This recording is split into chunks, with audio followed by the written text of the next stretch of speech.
Hey guys, Noel here, and it is Friday night, and while family is asleep, I thought it'd be fun to do a live stream for the Noel ComiX YouTube channel. I don't know how long this live stream is going to go, because legit everyone in this house either was or is sick.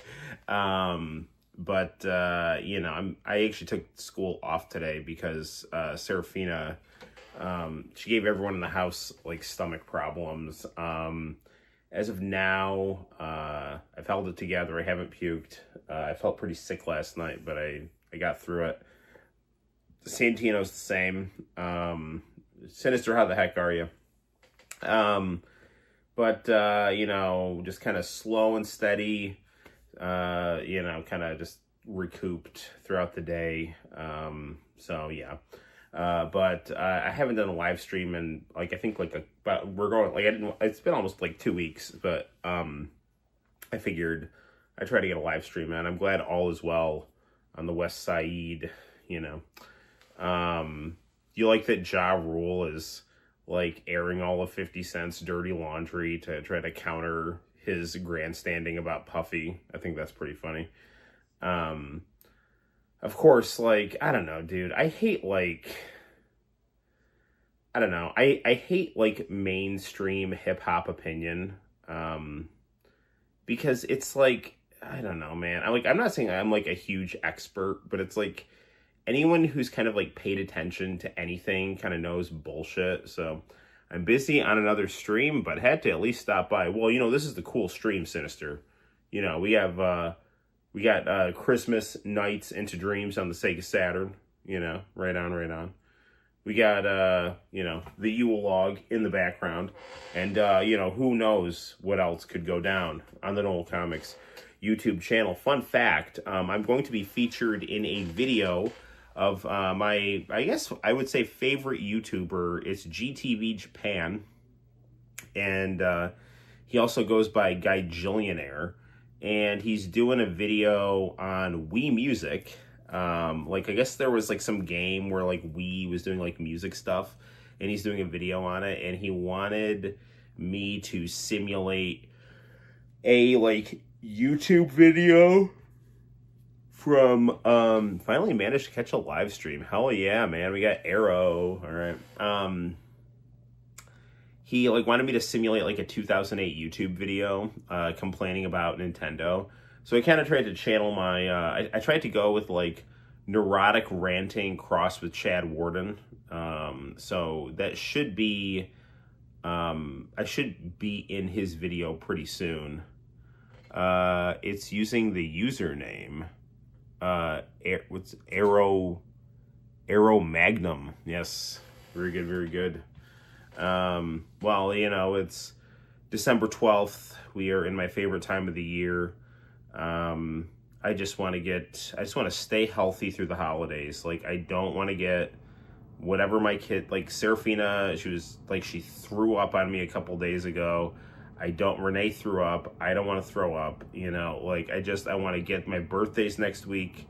I want to get through, next week, hopefully take my birthday off, have Christmas, and I want to milk. This is literally my favorite time of the year, and I just want to savor it and milk it. And yeah, I was off work today because I was sick. I have not been as sick as my family. I basically ate nothing all day, and then at around 3:00, I had some soup and saltines. I've just been basically drinking. I basically just drank ginger ale and coffee all day to try to get things moving in my stomach, and then also just kind of settle it. This is probably not the most exciting live stream discussion. I'm going to be hemorrhaging viewers by the second here, so but anyway, I don't know. Sports news. Kirk Cousins did awesome on the Falcons. I wish him nothing but the best. The Vikings should have kept him. I guess the Vikings are actually getting a primetime game and playing on Christmas, so Merry Christmas to me. Although I got to make sure I watch, all 24 hours of A Christmas Story as much as possible, because that is like tied. My favorite movie is A Christmas Story tied with Bloodsport. And then It's a Wonderful Life and Blade Runner I also like quite a bit too. Yeah, you've been very busy. That's awesome, man. What have you been busy with? We've got a couple, a little bit of rearranging in the game room. Ooh, soldering electronics, dude. That's really cool, man. If I ever need anything, I'll let you know, dude. We got a Laserdisc player in the game room. I got a Laserdisc player for $10 at Cortland Reuse. I ordered Earthian, episode 1 here. Here, this is here is the bad boy right here. This is the Laserdisc player. It's a Pioneer, and I got it going on this TV. And I actually ripped the. You started your own YouTube channel. All right, throw it in the chat so people can hop on and subscribe to White Tiger's YouTube channel. Very cool, very cool. Got a Laserdisc player. I'll show you. Like, Laserdiscs are like super pretty. Like I kind of knew they were, but I didn't realize like how cool they looked. So in person, So here's the Earthian episode 1 Laserdisc, and kind of scoot this so it's like not covering up Takako as much here. And then you look on the back, it's like also like really cool. We have these like cool 80s aesthetic things. And yes, it's from like 1989. By Toshiba Video and Yomex. And if you like look on the side here, it's actually like advertising like Bubblegum Crisis OVAs. So that's really cool. And yeah, this is just like a beautiful Laserdisc, and it's an international channel anime. So I ripped this and uploaded it today. This is the raw Japanese original release. It was actually was not that expensive. So yeah, so I'd like to try to accumulate some anime Laserdiscs, and maybe we can do a little watch along, because I don't really know what the copyright situation is.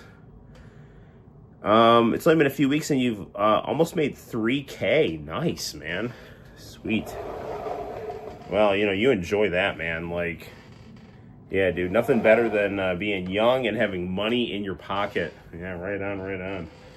As opposed to being 43 and, living paycheck to paycheck. Yes. I have one Laserdisc now, and it's a cool anime from the 80s. That was an international channel anime.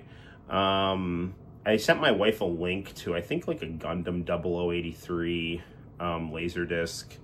Just like an episode. I mean, like, they're so cool. I mean, it's just like they're like record size CDs, yeah, man, I like did a double take when I found that Laserdisc player. Every once in a while I like to go into Cortland Reuse and just kind of see what they got. I'm always hoping they have some like freaky TV or something like that. And I was like looking at the speakers, and I think they thought this was like a receiver or something like that.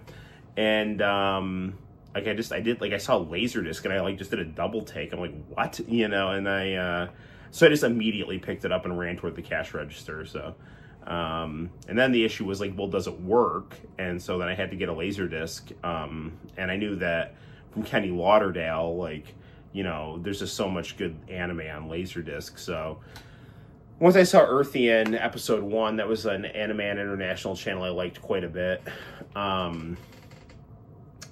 Yeah, I mean, like, the first 2 episodes of Earthian are really cool. After that, I didn't really like it because it turned into like a kind of a girl fan service thing, But like in the first 2 episodes, I mean, it was just like a cool 80s anime that was also aimed at girls, but had like a wider range, like kind of like a wider audience, in mind. Kind of had that 80s vibe. Got a lot of Kingo Yamada is it Yamada or Hamada? Kingo Hamada. And just kind of like stuff like that. So, yeah, just good stuff. Cool. So we definitely got to play some Christmas games. I don't know how much I want to really like rant about politics, because, politics sucks. Trump's being just a total fucking moron about Venezuela. I mean, like, you know, I mean, he was voted not to be Dick Cheney. I mean, the only thing I can like hope is that like he's just trying to shake down Maduro for some oil. But I'm not confident, you know, because like I mean, you know, with Iran and with North Korea, like he acted insane, and that ended up being a tactic to broker deals. So I'm just hoping that that's what this is. But I mean, Marco Rubio has like a raging hard on for regime change, particularly in the socialist world of Venezuela. Um, you know, and Trump wants oil, so that's a dangerous and stupid combination. If we did invade Venezuela, I mean, it would completely undo the if you consider Trump kind of securing the border and limiting immigration, a success of his administration, which I think you could argue, although I think he's been crude and sloppy with his use of ICE. But like if you like legit do a war in Venezuela, there will be not only a civil war but a refugee situation, and they will be flowing into the United States. I mean, you would totally destabilize the region. Like in addition to the fact that it's just like grossly illegal, you know, the only good thing about this is, I mean, like American imperialism is just being exposed for what it is. Um, also the hilarious irony is that you know, all the neocons voted against Trump because Trump didn't start a war the last time, and these guys are just war hungry utopian lunatics. But I don't know. I guess if you tempt Trump with oil and land and opportunity for something like building a casino, or scare him enough that he has to cut a deal with you or sees it as advantageous to cut a deal with you. And in this case, it's been like the Adelsons and, you know, some neocons that want to infiltrate Trump, to try to, because they know that, you know, he's a power structure that they have to infiltrate and try to manipulate. You know, it's like there was no worry. I mean, like, you know, Dick Cheney like endorsed Kamala Harris, Bill Kristol, all these like Iraq war architects just endorsed Kamala Harris.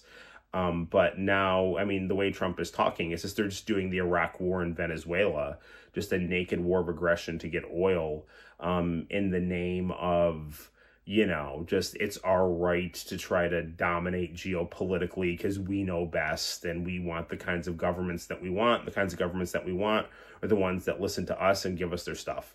I mean, it's how an empire behaves, but like I have never voted for that, and Trump's voters did not vote for that. And I mean, the only people who would even be kind of supporting this like just total bullshit are people who are laboring under the delusion that this is actually about drugs, which it completely is not, because fentanyl is not coming out of Venezuela. Like there's no fentanyl on oil tankers that we're pirating, you know, like I mean, it's like the Trump administration is just so desperately trying to bait Maduro into a war, and he's just not doing it.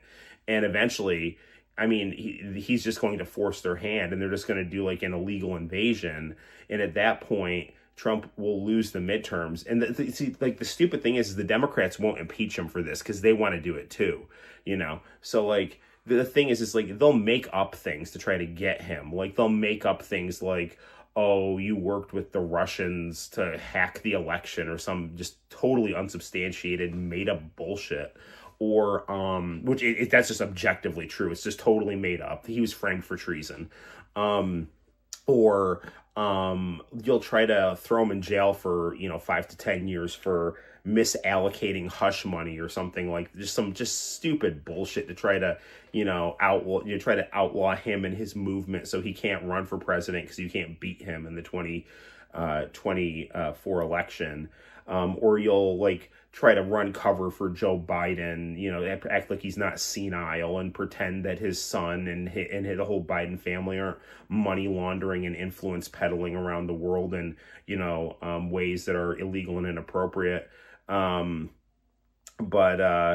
You know, but you heard that he plays golf more than he's in office. Nah, I don't think that's true. It's not true. I mean, he does play golf a lot, but I would play golf too if I was having that job. He's lucky he's alive. Like at his age, with that amount of stress and the fact that he's had multiple assassination attempts on him, you know, whatever. But like, no, but like, see, the thing is like, but this is the thing is like, the New York Times has just grossly lied about Donald Trump all the time. You know, they'll lie about Russiagate and all this other shit. But when it comes to when Trump is actually doing something illegal, like trying to start a war in Venezuela, they're giving him advice on how to do it. Right? Like the New York Times just ran some article like, here's how Trump can do regime change in Venezuela. We've got ideas for you, boss, you know? And it's like, fuck you, man. It's like, see, this is the thing. It's like, you know, the actual illegal things Trump does aren't actually considered bad by the power elite because they're doing them themselves. Their problem is that when Trump decides to do it, he does it honestly. He's like, oh, I just want the oil. And as opposed to coming up with all these like grandstanding bullshit about like, you know, we have to spread democracy or something like that. No, like that's completely insane. Like we do business with dictatorships all over the world, and in fact, Trump has said repeatedly that he doesn't have a problem doing business with people who aren't, you know, democracies or anything like that. And it's not our place to go try to flip the government of these Middle Eastern kingdoms like that he likes to wheel and deal with. But he has this idea that he owns, and this is not him. I mean, every U.S. president has done this. They view Latin America as our direct sphere of influence, and then we always just try to control what happens there. It's just that we're to the point now where Venezuela is becoming like Cuba, and Trump and Rubio and Trump is just allowing it because he thinks he can get oil or something, are just basically like, we're not waiting until you die. We're just gonna get you out of office. Ronald Reagan was like much worse. I mean, he was covertly declaring war on the Catholic Church in El Salvador through the CIA. I mean, we were just straight up murdering priests and nuns and things like that. And, you know, I mean, Kennedy was trying to kill Castro and all their crazy bullshits. But, I mean, you know, the thing is with Trump is he's so crude that he's crude and unpalatable when he does bad things. He's not like a brown face that like can make you feel progressive. It's like, oh, I'm okay if you bomb someone as long as it's a black pansexual person doing it, you know. It's like, you know, that like that's the liberal way, you know. If you can wrap a bomb in a rainbow flag, then it's great. But if you are Donald Trump and you're like just saying I'm doing this for oil, USA, and he's just like a fat spray tanned guy who, you know, like grabs women and has a, you know, unpalatable hair transplant. See, that's really exposing what's really happening, isn't it? You don't have like you don't have someone buying you dinner before they're ramming you, you know. They're just like, you know. So like, you know, I mean, I would rather just things be exposed for the bullshit that it is so everyone can just see what it is. And then occasionally Trump might have like, because he's from real estate as opposed to the CIA, assuming like, you know, he's from a different power faction that is, you know, kind of like Vince McMahon evil as opposed to Dick Cheney evil. Every once in a while, if he sees an off ramp or a way to cut a deal, he'll just kind of go into business for himself. Now, the thing about that is he's worried about surviving, and he's had attempts on his life. So anytime he does that or looks like he's going to stray too far, something happens, right? He doesn't go to war with Iran. All of a sudden, there's all this Epstein stuff. And Epstein is, you know, in all likelihood, you know, tied to Israel. So Israel didn't get their war. So now they leak a bunch of Epstein shit. That's speculation, but it could happen. Yeah, that could definitely be the case. Or he could be being punished for not, you know, doing the regime change war in Iran. Because I don't think Trump he's not as war hungry as a lot of people in the establishment. So I heard Donald stays in bed until noon and works until 5. That's the like, I don't care.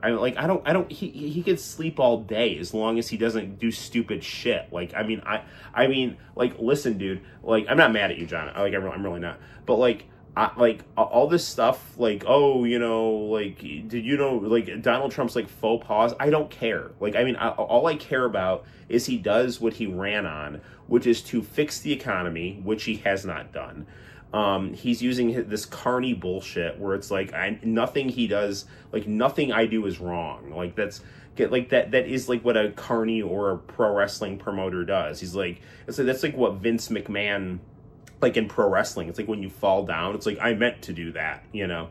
It's like, that's the way that he is, and that's the way he survives and has learned to survive.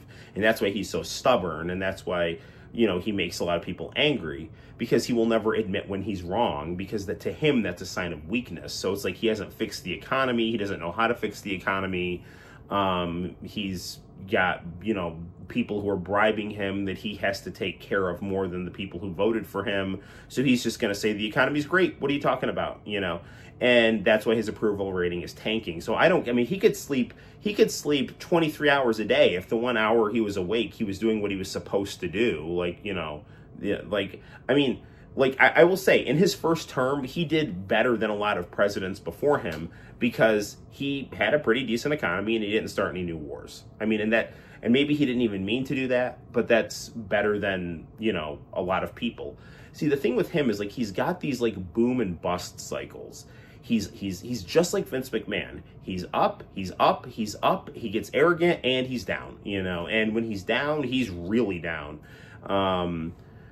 It's just that, you know, with the old guard, you know, with the, you know, the Hillary Clinton, you know, faction, you know, like the George H.W. Bush, Dick Cheney crew, of, you know, global imperialism, unipolar mentality, you know, like, they were just, like, driving us into a ditch, like you knew, like, you voted for Kamala Harris, she's gonna keep this on the same course that it's on, and we're heading off a cliff. So at least with Donald Trump, it's like there's a chance he might turn the car in a different direction.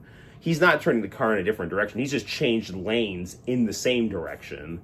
Now again, with him, he's unpredictable, and so there is some hope that he will take an off-ramp or cut a deal, because he is, I think, arrogant enough, and also, you know, sometimes he's not as bloodthirsty as Dick Cheney, at least not yet.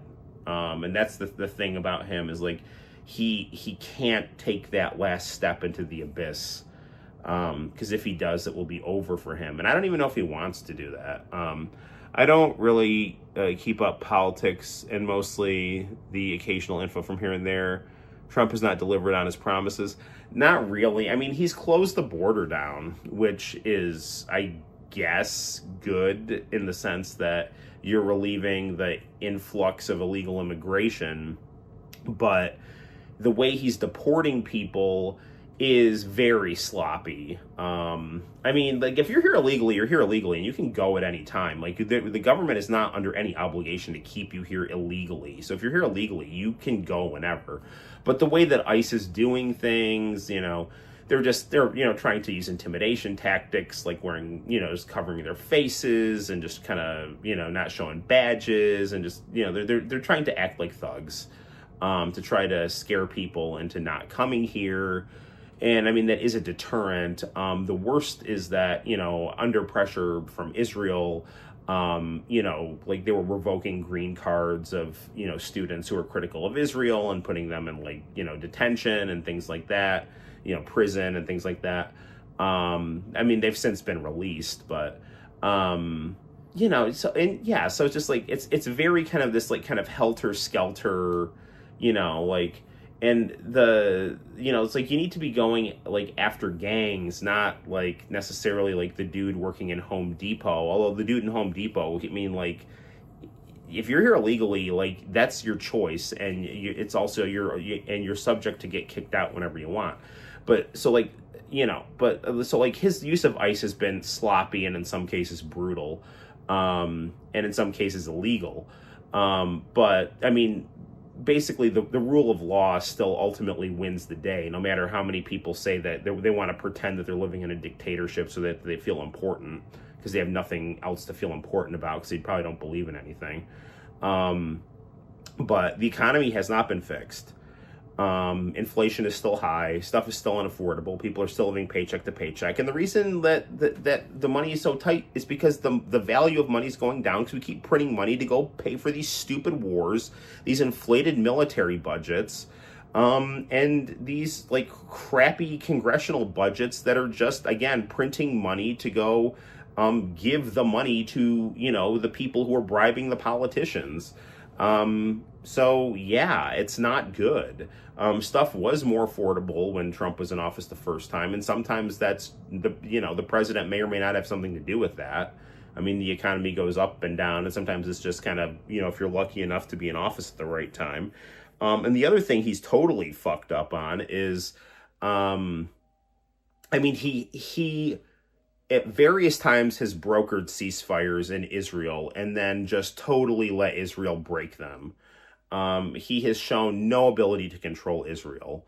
And he bombed Iran for absolutely no reason, which was completely illegal. And he's trying to go to war with Venezuela for literally nothing other than he wants their oil, and he doesn't like Maduro is a socialist and he's hard to control.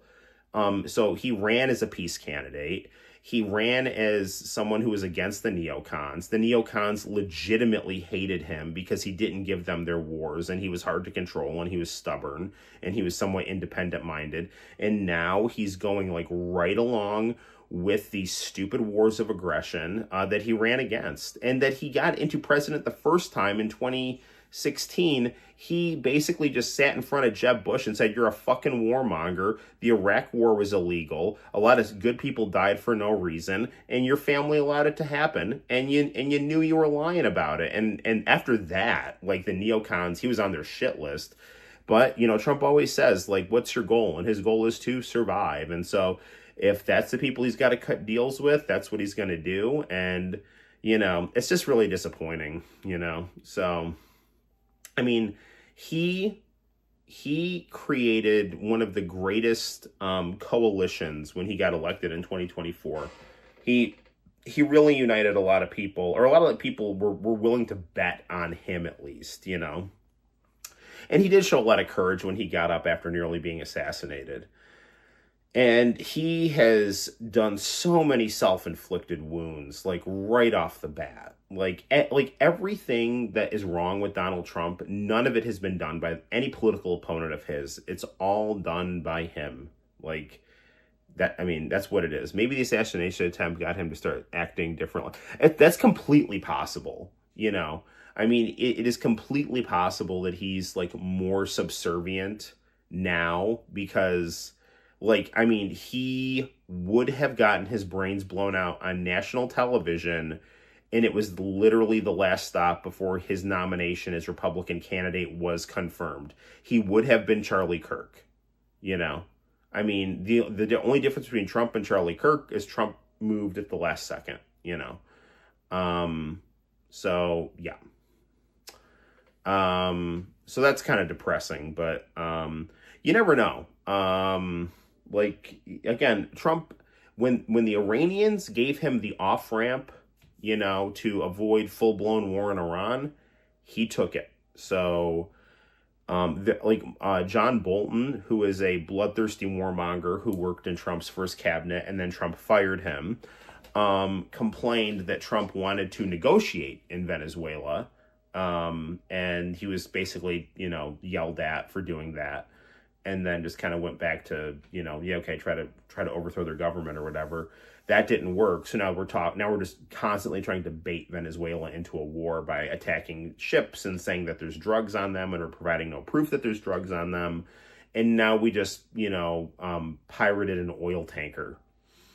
Like that has anything to do with anything. The best case scenario is this is just Trump using mafia tactics to shake Maduro down for oil, and that's all this amounts to, as opposed to a full-blown war, which would be an unmitigated disaster. And if the Democrats got in during the midterms, I would wholeheartedly endorse them impeaching Trump if he does a war with Venezuela. They could get him on Iran, and they could also get him on Yemen too, but they won't because they like this shit. they're no better than him. In fact, in some cases, they're worse.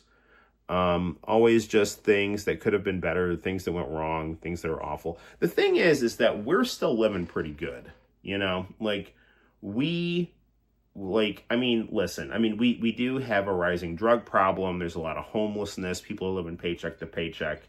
But we have accumulated enough success, both through, you know, for good reasons and bad reasons and whatever, but our country is reasonably healthy, and people have a lot to lose if this shit goes sideways, you know. And that is at all stages of society, you know. So we at all layers of this country need to, and I think want to, keep this thing working. The problem is that the people at the top get arrogant and they start to feel invincible, and that's not good because they are mishandling their authority. What absolute worst case scenarios are most likely and feasible to be potential situations we'd end up in? The worst case scenario is we do a land war in Venezuela, and we totally destabilize Latin America, and we get dragged into a long war of occupation. We have to print more money to do that. The country becomes increasingly a pariah around the world. And we just end up going through what we went through with George W. Bush, but just in a more stupid version of that. That would be the worst case scenario. Another thing, destabilizing Latin America, I feel like that's happened already. Yeah, but like we would be so what we do is we covertly destabilize Latin America. If we were overtly destabilizing Latin America and like doing things like a ground invasion and shit like that, something communism, something puppet leaders. Yeah, dude. But the thing, yeah. So it's like turning Venezuela into Iraq would not be good. I mean, Iraq was a disaster. You would objectively create a hot civil war that we would be entangled in the middle of. And just the general immorality of it. Like, I don't even care. Like, I don't want my country doing illegal shit like this. Like, especially when there's like human life involved. Like, fuck that, man. You know, like, another worst case scenario is that, Venezuela, like somehow like you would be in a situation where more powerful countries would start backing Venezuela, and you'd have a kind of a Ukraine situation where you'd have a proxy war going on, like in Ukraine, which to Trump's credit, he has been trying to end. That's all Obama and Biden's fault, 1,000,000%, and Putin too, but mostly us, because we provoked all that more so than Russia did, I think. But like, so there, it's like we fund, our guys, they fund their guys, and it turns into a giant quagmire. We would just be doing that in we risk doing that in Venezuela, and we're like pulling in Russia and China more so into our backyard, which then could lead to the potential of, more global tension, more global instability. And the other thing too is like, if the money situation doesn't improve and inflation just, keeps going, I mean, we're just gonna standard of living in the United States is going to go down. People are going to go into more debt, there's going to be more social decay. So that wouldn't be good. But I mean, you are right. Like obviously the worst case scenario could be like some kind of crazy nuclear war situation where like we really do something like insane with Russia or China. I don't think that's too likely. But yeah, I mean, the worst case scenario, I think, is just us getting dragged into military quagmires due to our greed or American utopianism or Israel just, having a raging hard-on to just totally conquer every country in the Middle East that doesn't do whatever they say. So those would be bad scenarios. But best case scenario is we can basically live like it's 2017. That would be the best case scenario.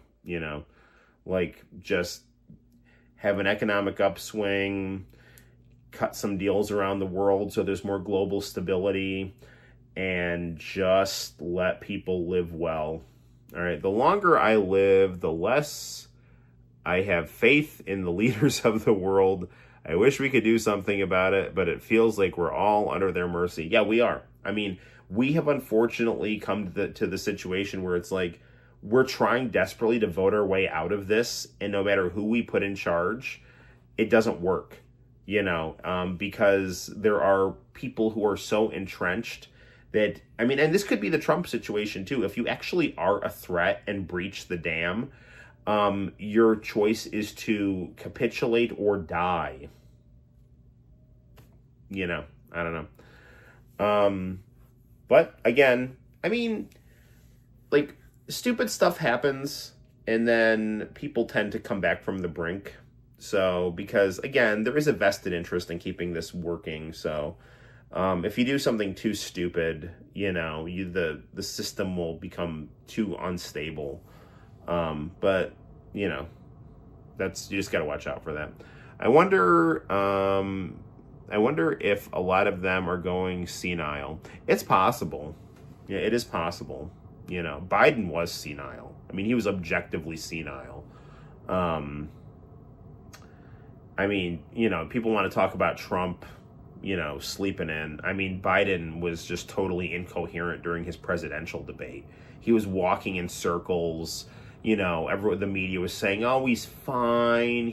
I mean, it was just, the thing is, when Trump gaslights you, he's doing it like a carny. It's like, Trump fucked up, and he's like, no, I didn't, I mean, it's almost like a 3-year-old. I mean, it's almost like somewhat charming if it wasn't so insulting. When the media does it, it's just so scumbaggy, because they act like they're actually smart. It's like they will literally do something to fuck you over, and they're like, no, we didn't, whereas Trump's like, what do you mean? Everything's awesome. I'm awesome, it's like, it's similar, but the way that Trump does it, it's got like more kind of cartoonish bravado where you just know it's bullshit, but like actual intelligent people will commit themselves to the lies of CNN or NPR or something like that. It's much more insidious, in my opinion. Whereas someone's saying like Mr. President, the economy's not doing too good. It's like, what do you mean? The economy's great. I'm great. Everything's great. It's great. It's great. Whereas Joe Biden gets caught money laundering, and you're like, no, he didn't. The Russians made it up. You're just falling for Russian propaganda. It's not good. It's more insidious and creepy and insufferable. As opposed to just like some 7th grader just giving you a line of bullshit because they're stupid. Or desperate. I mean, the thing is with Trump is there's a method to what he does. I mean, he just works everyone like he's a boxing promoter. And then he just kind of cuts deal, or a real estate agent, or like a real estate developer or something like that, Like what he's doing in Venezuela, right? Like he wants Venezuelan oil. He wants that property, okay? So what do you do to someone who's not giving you their property? You shake them down. You threaten them, You get some thugs to go take their stuff and smash up some stuff, right? That's what he's doing, And now, why is he doing it? He wants the oil, and he's placated the neocons by letting them into his cabinet, and they want regime change. That's what's happening in Venezuela, in my opinion, right there. Like, why is the Middle East so shitty? Because he took a bunch of bribes from people who were pro-Israel, and that means, and like he's just like, and I think he's afraid of them because they have, you know, a powerful intelligence agency. So he just lets them do whatever they want because he knows that like that's the mafia boss he doesn't want to cross. So I mean, all of this is just his real estate shit playing out in politics. But you know, I don't know. We'll see if he can take off ramps and improve things by being from a rival power faction. I think that's the best chance we have. Well, I've just spent 40 minutes rambling about politics, so you don't know if any of you are interested in that at all.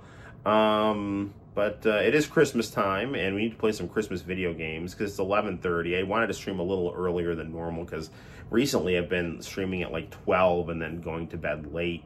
I am still like, I'm not like 100%. I mean, like, I don't want to like push myself too hard. So I do want to get some gaming in and some chill time and some happy time in, because it's Christmas, and you know, I will, you know, re-upload this video of Santa Claus walking behind my car in February. It is not staged. I don't know, man. I was doing a video in my car, was bopping to Rick Astley, drinking my Coffee Mania, and Santa Claus walked behind my car. Like, literally. I don't know. It was like he was, I mean, like, and, like, you could try to say, like, oh, it's the mailman, but why is the mailman dressed up like Santa Claus in February? You know? Like, I mean, I really think, like, listen, okay, there have been situations where, you know, the Catholic Church has stated that saints have appeared in reality, you know, and I mean, I do believe that Santa is real. I mean, Saint Nicholas is real. I believe in the saints, and I am fully open to the idea that Santa Claus actually walked behind my car. And you know, you can never stop believing, man. You know, like, you know, it's like Mulder from the X-Files. Like, I want to believe, you know, so, yeah, so, I don't know, man. Like, my students are like, you staged that. I'm like, no, I didn't. Who the hell's, if I were to do that, I would have done that at Christmas time, you know. So if you check out my YouTube Shorts section, there's a video where like Santa Claus walks behind my car, and it's, I don't know, man, it's crazy. So, 'tis the season, you know. Dude, I had something called a Grinch Martini last night at trivia. It was like fantastic. Then I almost threw up in the middle of the night because I caught a stomach. I'm hoping I dodged the stomach bug, but anyway, let's play some Christmas Nights.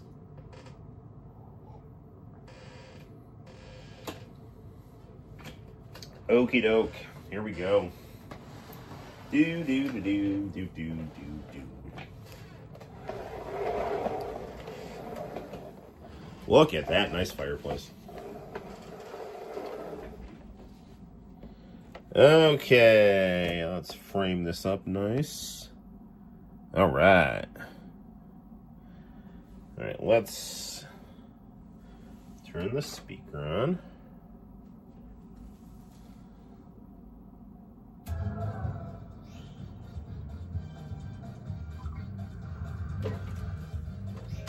Okay. All right. Let me coughing too, man.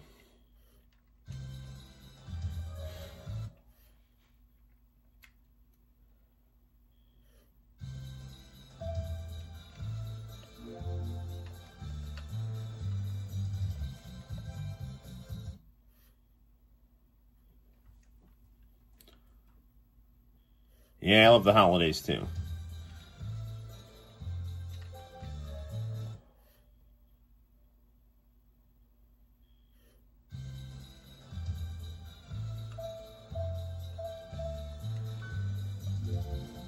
I don't know why it does. Oh, normal.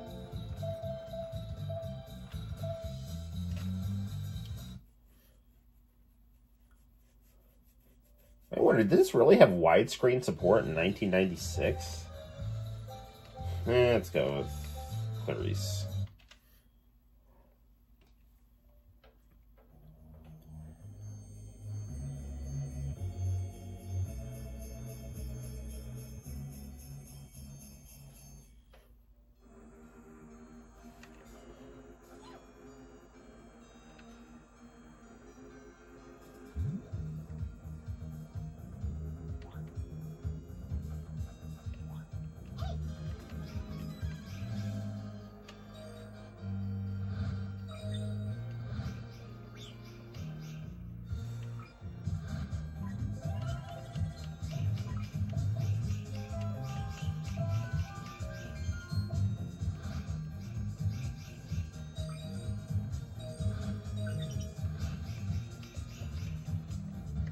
There's a local nerd shop in town called Area 51, and they actually have Sega Saturn controllers there. I think I'm gonna get an extra one.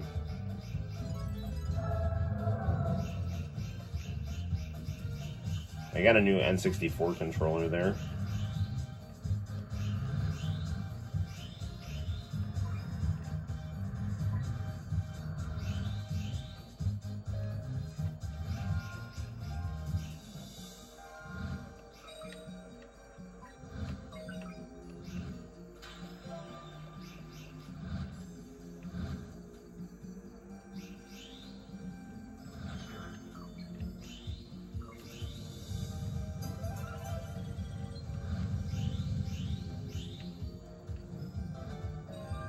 I used to be like really good at nights when I was younger.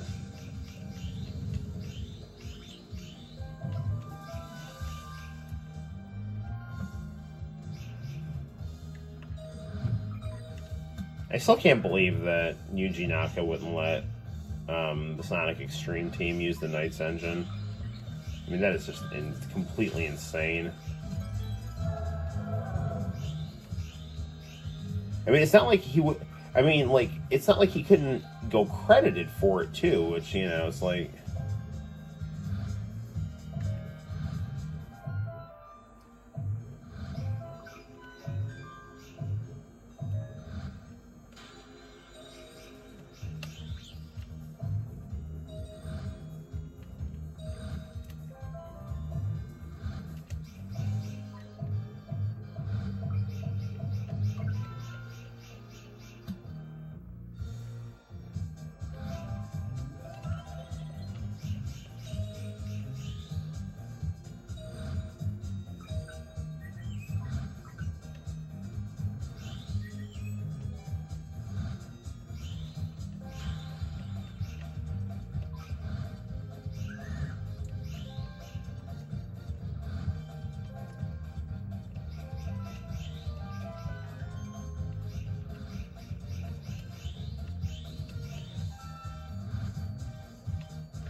I've never actually gotten the unlockable where you can run around as Sonic.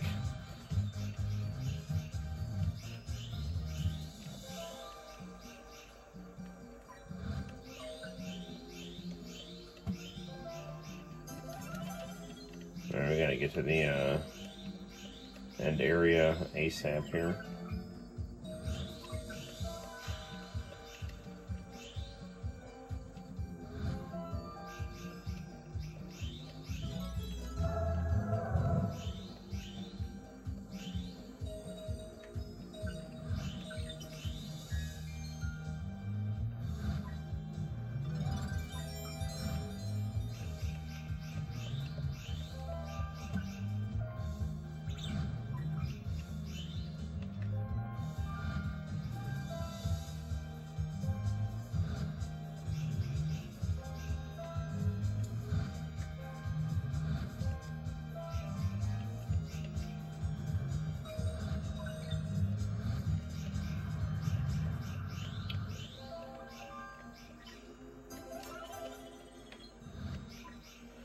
Alright, bonus time. Look at those cool, cozy Christmas trees.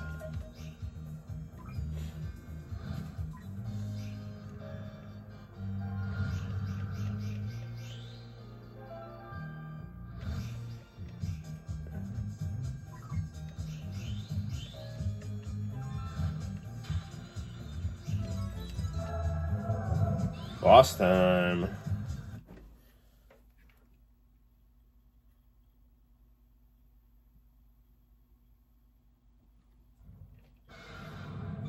This game, yeah, so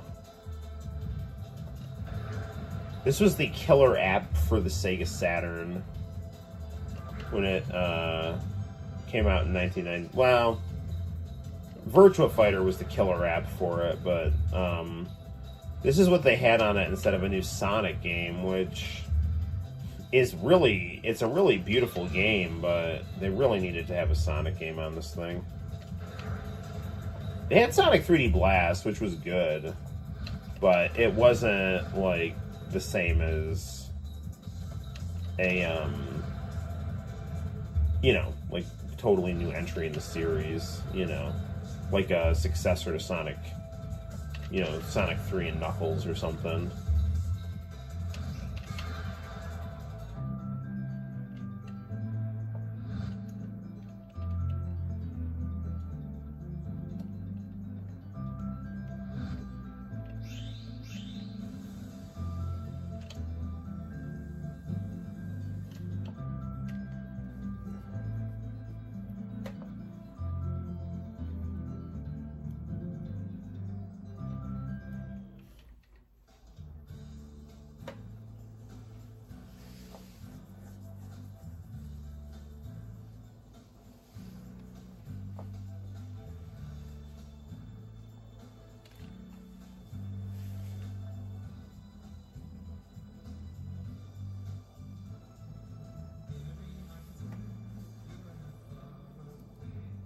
Alright, it's not a bad song, but let's now plays Elliot here.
We really need to look up how to make those Grinch martinis. Like, that'd be a good thing to drink while I'm playing this here.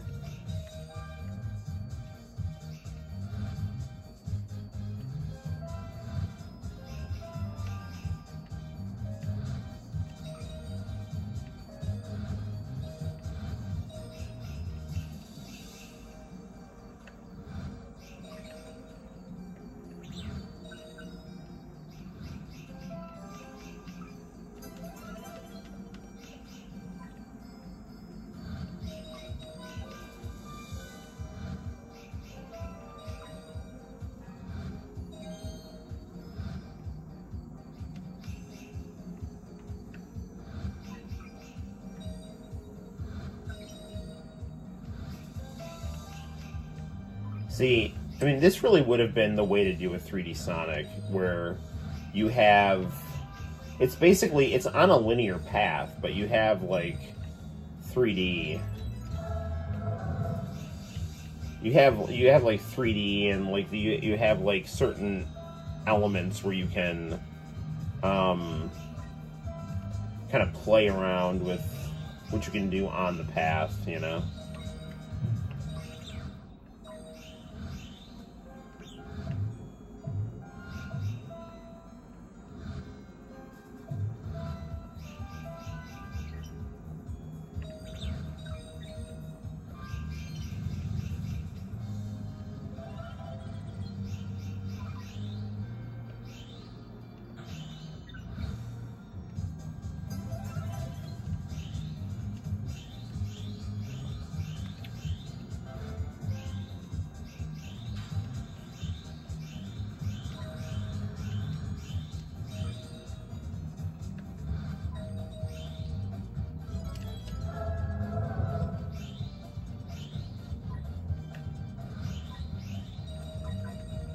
So, Guy Jillionaire, the guy who's, I'm going to appear in one of his videos pretty soon, He did a really good video on Sega in 1995 where he really debunks a lot of the false narratives about the Sega Saturn, you know.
One more after this.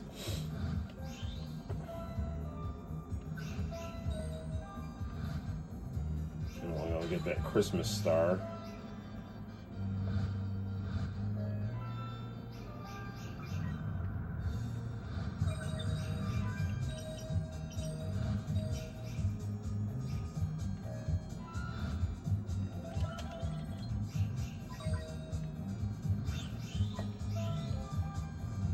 The other really good Christmas game I have is, well, it's a ROM, Miho Nakayama, Tokimeki High School.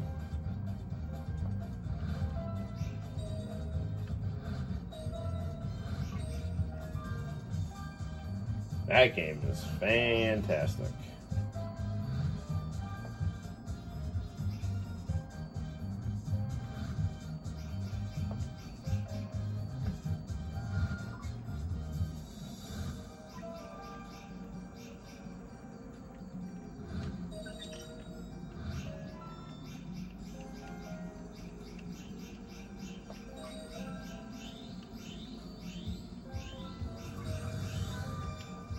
Where's the thingamabob here?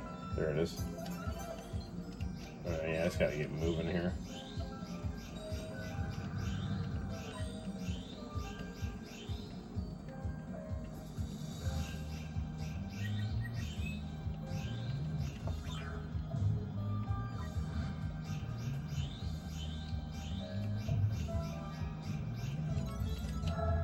Alright, boss time.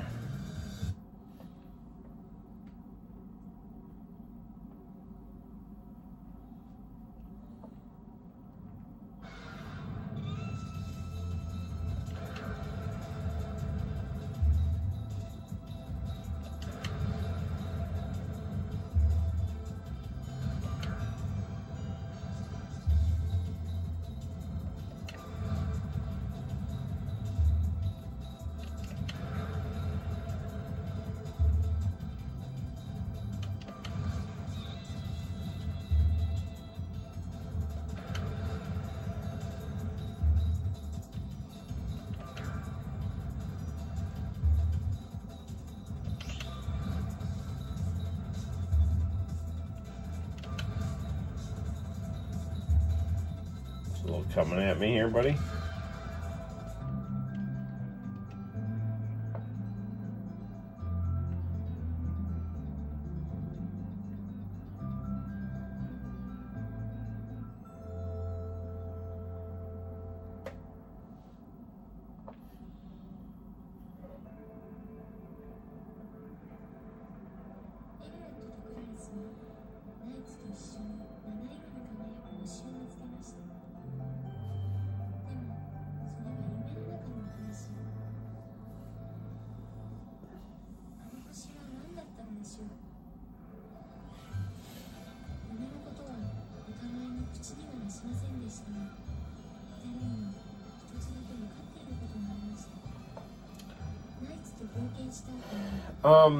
The Knights game they made after this, I was kind of hoping it would be like a sequel or something. It was more just kind of like a reboot, and it just seemed kind of weird.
Yes, Merry Christmas to all, and to all a good night.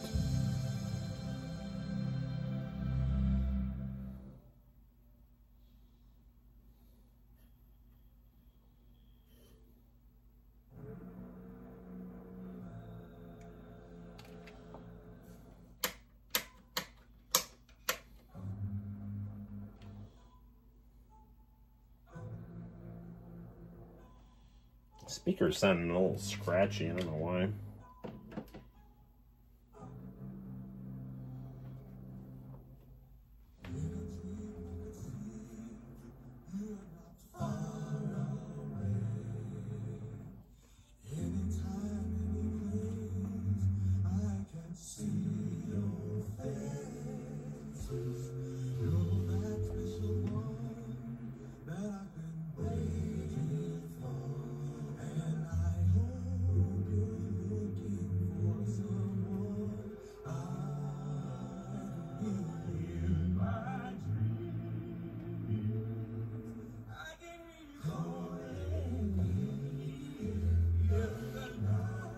Alright, do we have to actually, as much as I like this, I think they, like, legit make you, oh no, I can skip it, I guess. Okay. No, I can't skip it. They, like, force you to listen to this here.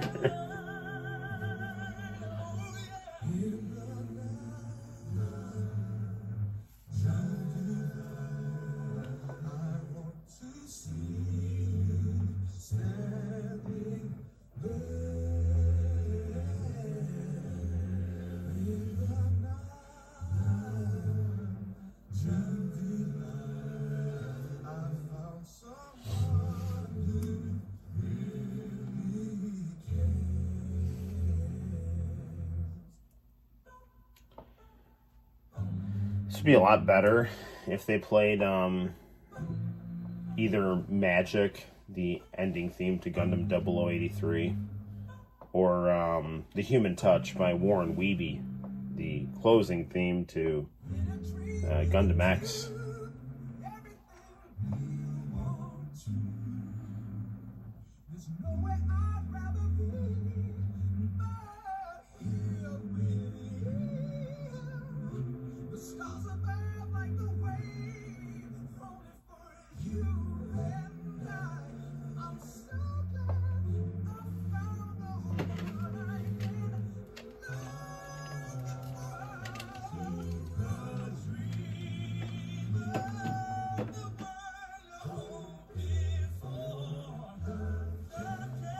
Iri Majiri, he gave a talk about Sega Saturn not that long ago. Pandemonium did a good video about it.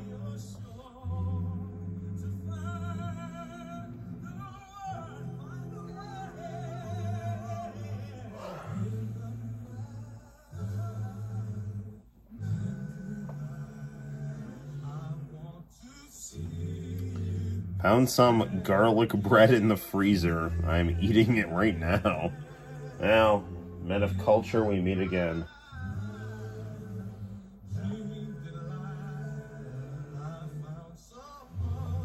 I'm still Still trying to take it easy with my stomach. I basically, like I said, I basically had like soup and saltines today, and then for dinner I actually had some yellow curry with tofu and white rice, and it seemed pretty good. And then my wife made a really nice cake, and I had a slice of that, so I seemed to be okay. So.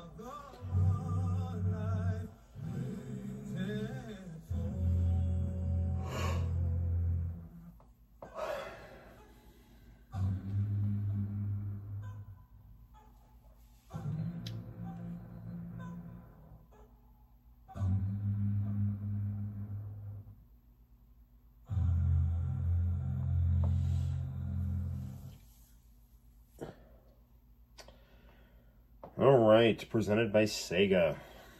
Sega.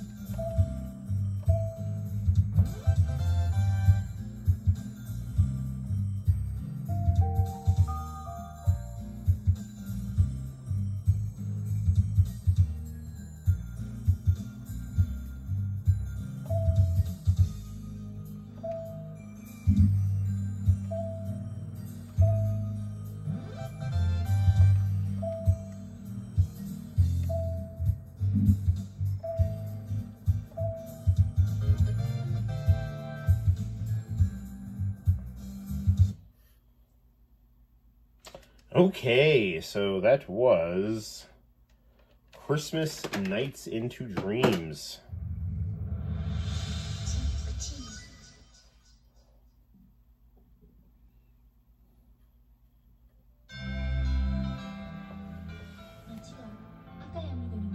Now you guys watch this intro while I choose a new game.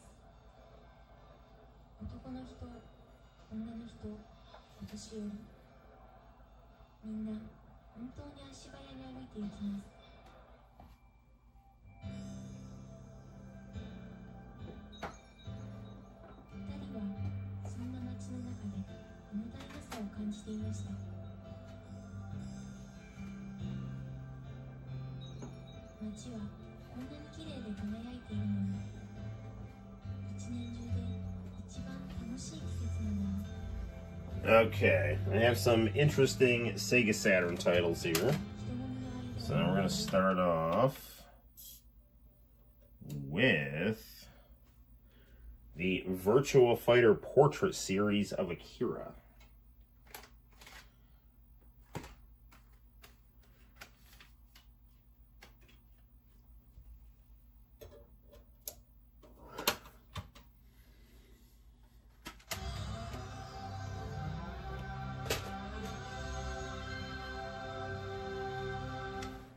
As much as I like the American opening, that Sega, the Japanese boot up screen of Sega Saturn just gives me chills every time I hear it, man.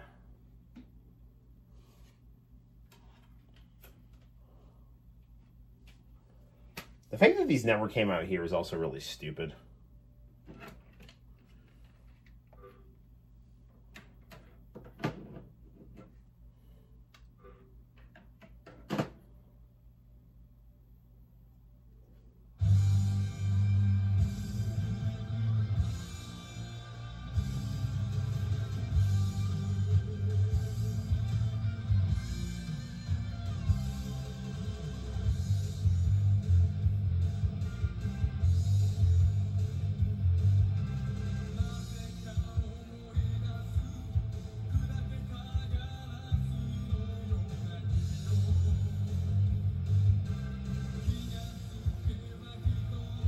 Yeah, Akira when he was dressed up like Rio from this is like when he was He was Shenmue, you know.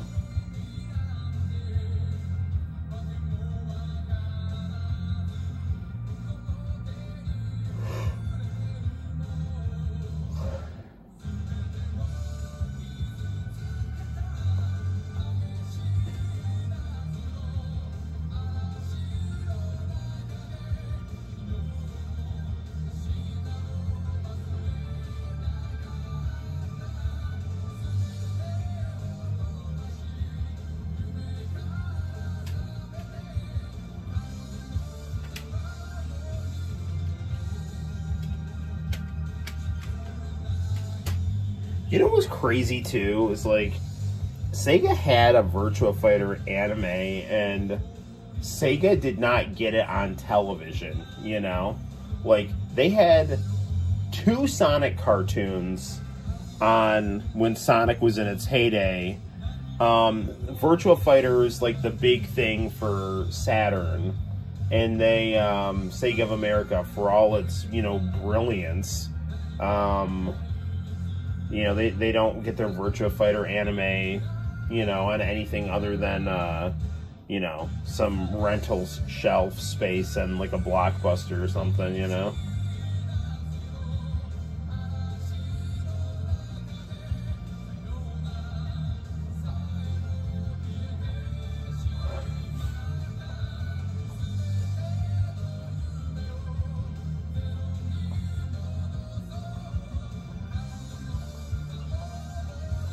And the Virtua Fighter anime is good too, you know. Put that on like before or after X-Men or something like that, or put it on TNBC or something, you know. Get it on the Cartoon Network, you know.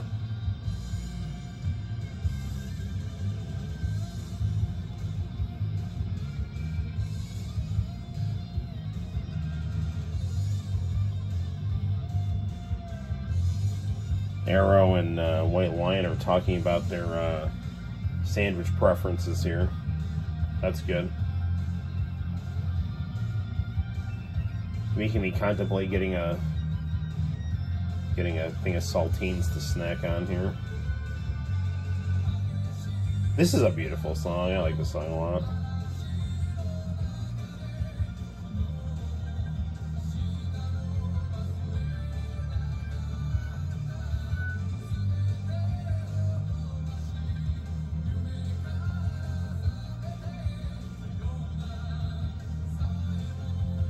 Yeah, dude, this is Shenmue stuff right here. This is awesome.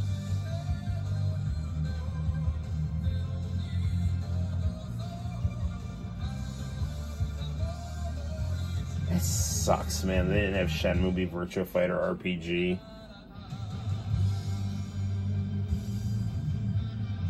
Yeah, you are making me a little hungry, honestly.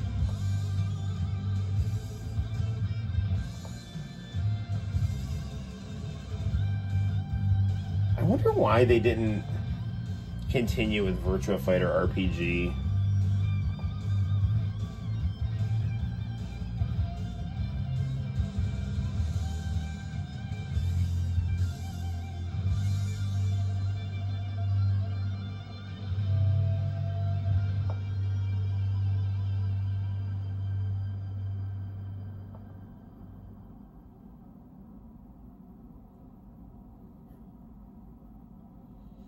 All right, let's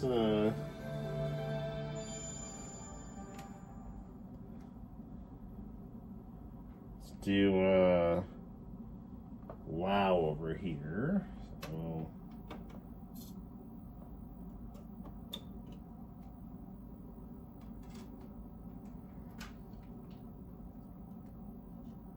hey, I want to get Last Bronx for the Saturn. That's a good one here. The other thing too is like Bernie Stolar taking over SOA. I think I was a fucking idiot, man.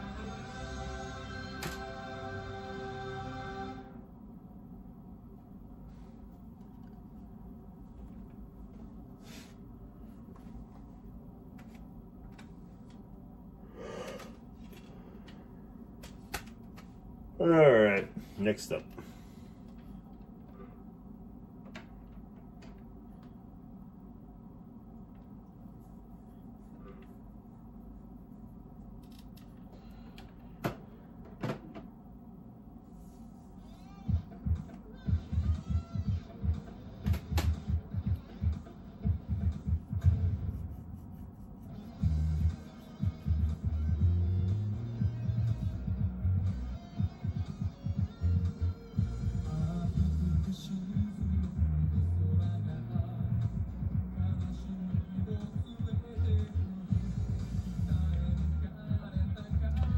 The way that Shenmue played out, it looks. I wonder if Lao is going to be the antagonist in Virtua Fighter RPG, or the one that killed Akira's dad.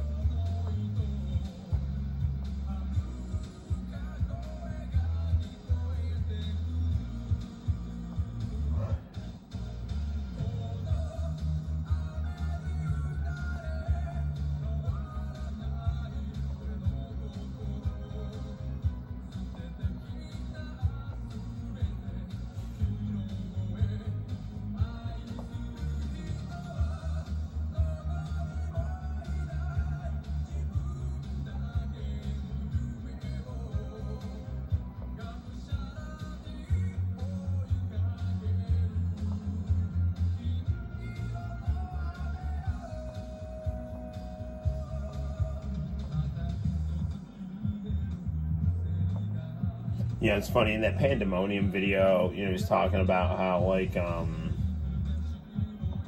Tom Kalinske was seeing all the success Saturn was having in Japan, and he's like, we got to figure out what they're doing over there. And it's like, yeah, dude, like, just why don't you just bring over some of their stuff, dude? Like, that's how the Sega Genesis got successful. They just brought stuff over from Japan. They brought everything over. They bought Tommy Lasorda Baseball and Phantasy Star 2 and all that stuff. They rebranded, Tommy Lasorda Baseball. In Japan it was like Super League, but just do that stuff. Just bring all, why are you leaving this stuff sitting in Japan? Even if this is Japanese language, man, just, print some CDs, $10, Virtua Fighter music CDs,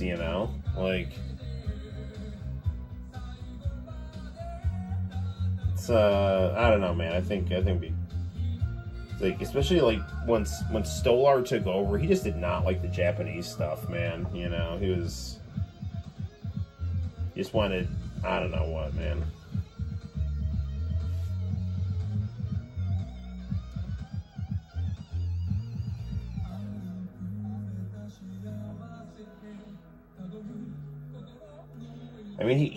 Bernie Stolar turned the Sega Saturn into the TurboGrafx, just a console that was doing well in Japan that, the United States just did not bring the good stuff over.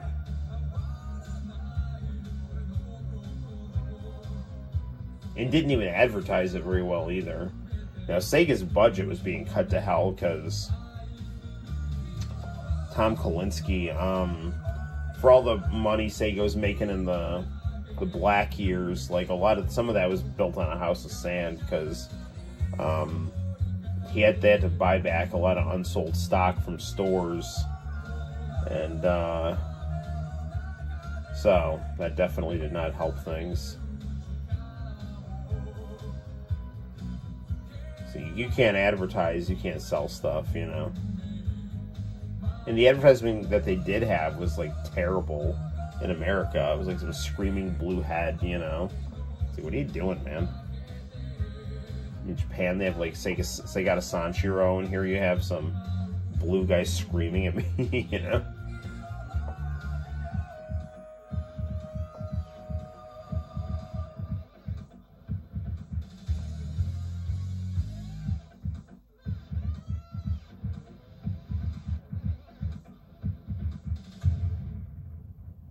Nice.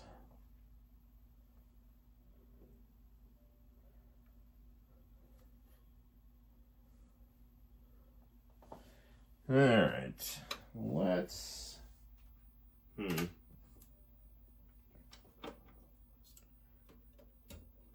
We're gonna wrap it up pretty soon, but before we do, let's pop in a long overdue visit from Sonic on the Sega Saturn.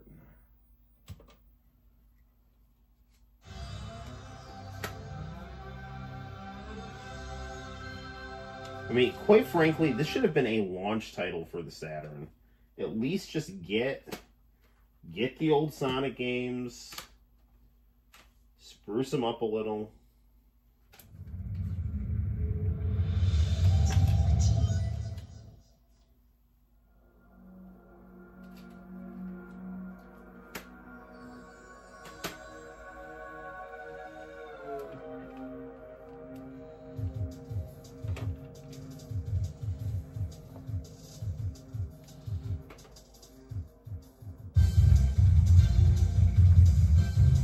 Yes, I like candy cans.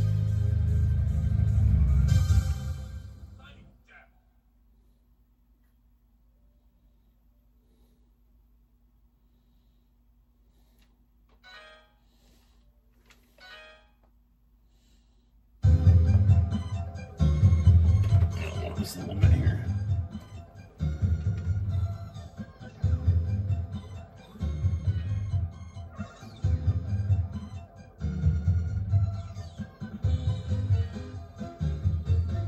What is easy like? I wonder what easy's like. I never played this on easy.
It is, you know, totally insane that the Sega Genesis was producing these graphics here.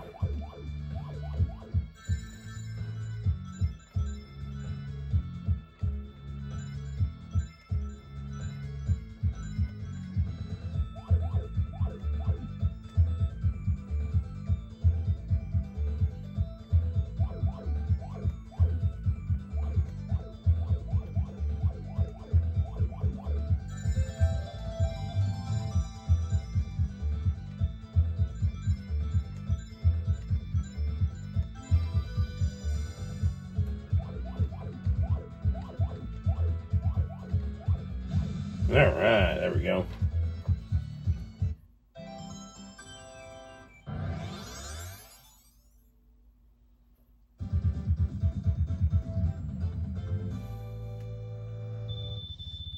White Tiger is a fan of strawberry and blueberry candy canes. Very interesting.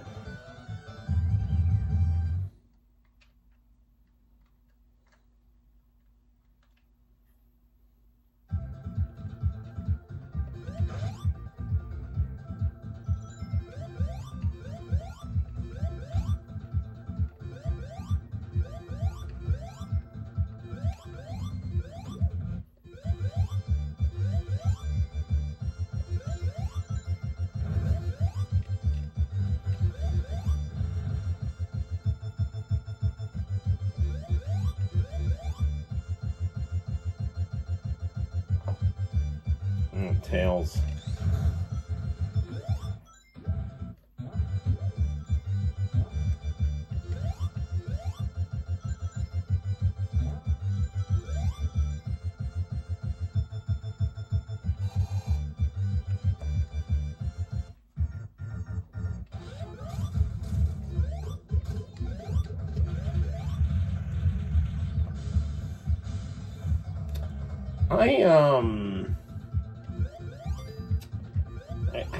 I wonder if I can get, I have the CD, I have the PC version of Sonic 3 and Knuckles.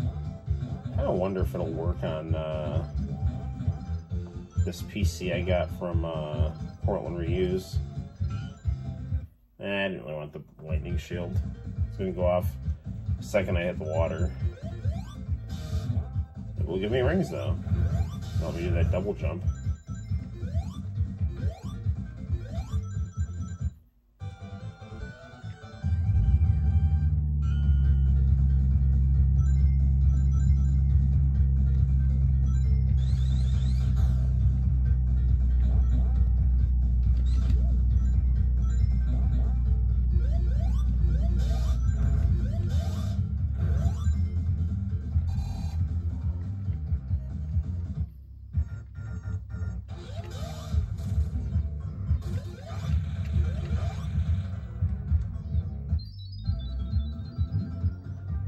Alright, give me a bubble shield.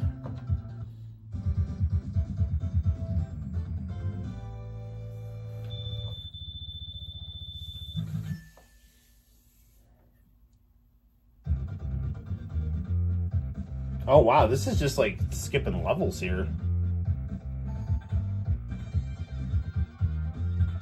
Is that what easy does? It just like skips you ahead?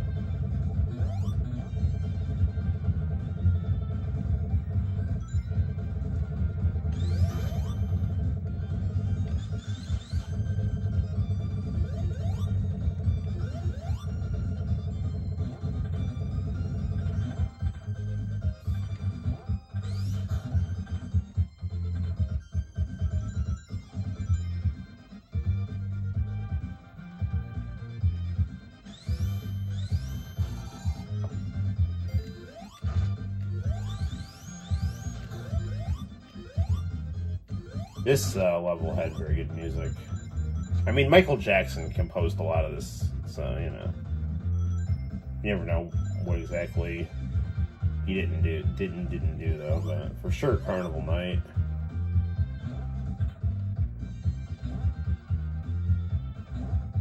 There's a guy, there's a video, they talk about how Michael Jackson used to call this one dude about the music from Sonic 3, try to like hum it over the phone and stuff, you know?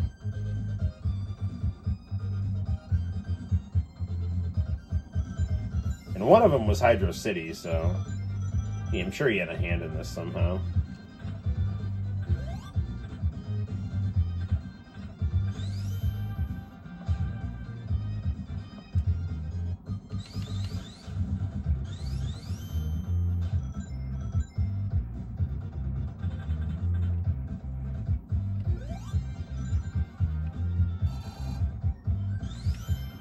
See, this right here is like, I think, the perfect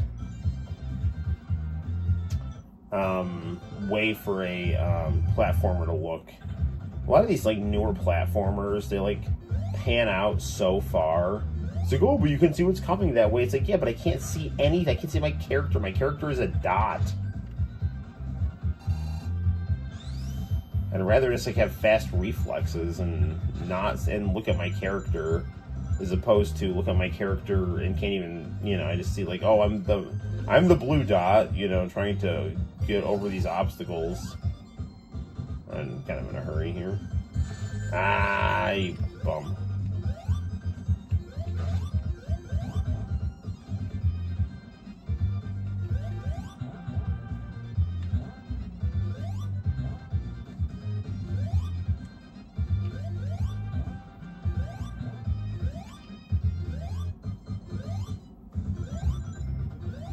Wee.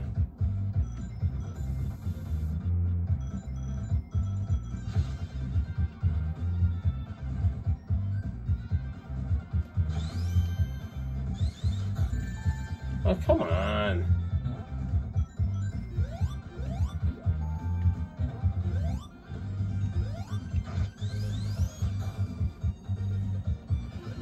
Oh, come back here, you bum.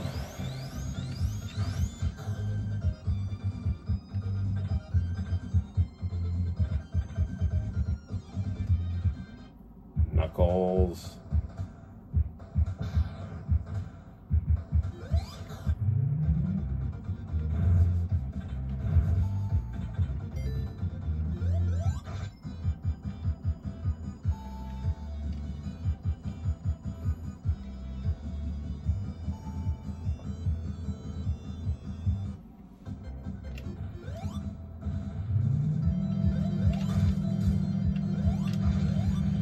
Wow. This really is easy. Like 2 hits. It's like speed mode here.